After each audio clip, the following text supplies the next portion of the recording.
This is TOS Television, your digital first Pan-African news network. I am Abigail Okwade and this is Africa Now. A new survey suggests that two-thirds of young African people are not optimistic about the direction of their country or continent, but remain positive about their personal futures. Researchers conducted more than 4,000 face-to-face interviews across 15 countries for the African Youth Survey. More than half said they want to emigrate in the next few years, while nearly 80% plan to start their own business. The pandemic, climate change, political stability and violence have all contributed to making young people jittery about their future since the COVID pandemic began, according to the African Youth Survey published on Monday. A High Court judge has ruled that the controversial deportation flight to Rwanda that was due to take off early next week can go ahead. Justice Swift refused to grant interim relief, that is, an urgent action in response to an injunction application made by several asylum seekers facing offshore into Rwanda. Lawyers acting for the asylum seekers and the groups had argued the policy was unlawful and sought the urgent injunction to stop next week's planned flight and any other of such flights ahead of a full hearing of the case later in the year. Now away from migration issues. A Zimbabwean opposition party says the remains of a missing supporter have been found in a well ending a widely publicized search. More Blessing Ali was reported missing following an argument with a former boyfriend Pius Jambo. Ali's mutilated body was found dumped in a well south of the capital Harare. The ruling party ZANU-PF has denied involvement in the killing and asked that police be allowed to do their investigations. Now on Tunisia's political crisis.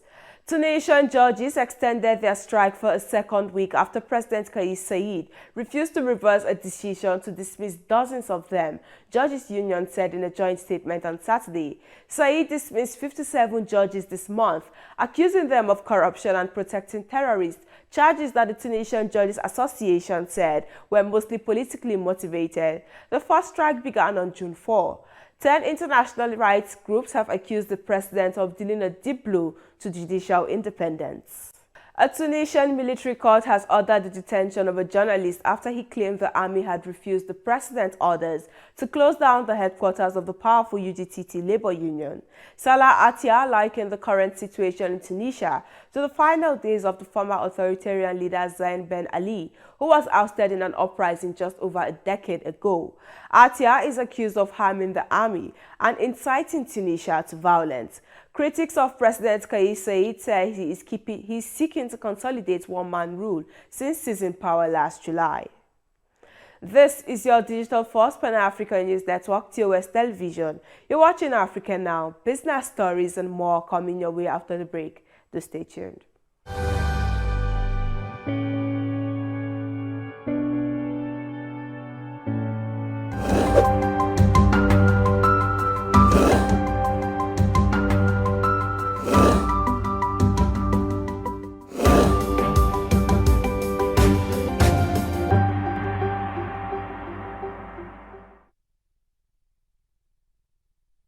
Welcome back in business.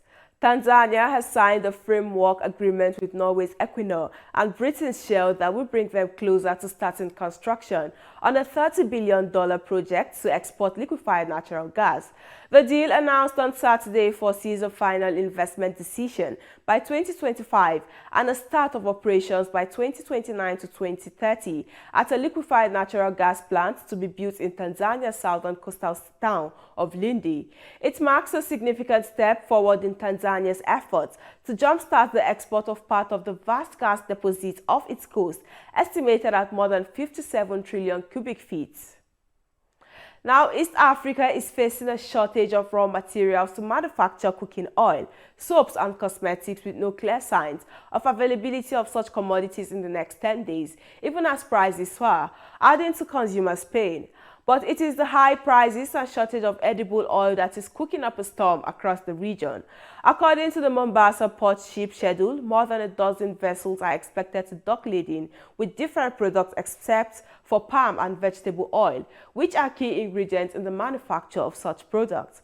Last week, Kenyan manufacturers Pwani Oil and Kappa Oil refineries announced cutting down production in the coming weeks due to the dollar crisis. Still in business, Kenya and Uganda are starting at another round of trade wars after Nairobi reintroduced a levy on eggs imported from the neighboring country. Uganda says Kenya is now taxing its eggs at a rate of 72 Kenyan shillings a tray, bringing back a levy that had been suspended last December following bilateral talks between Kampala and Nairobi. Ugandan traders have protested the move, saying it does not augur well for trade between the two countries.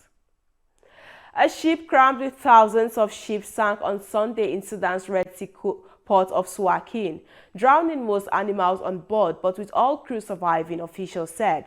The livestock vessel was exporting the animals from Sudan to Saudi Arabia when it sank. It was carrying 15,800 sheep.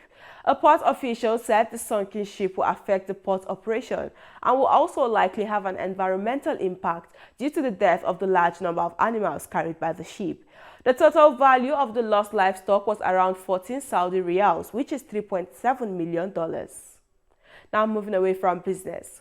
Pope Francis apologized to the people of the Democratic Republic of Congo and South Sudan on Sunday for having to indefinitely cancel his visit because of working problems and said he was hopeful his condition will improve.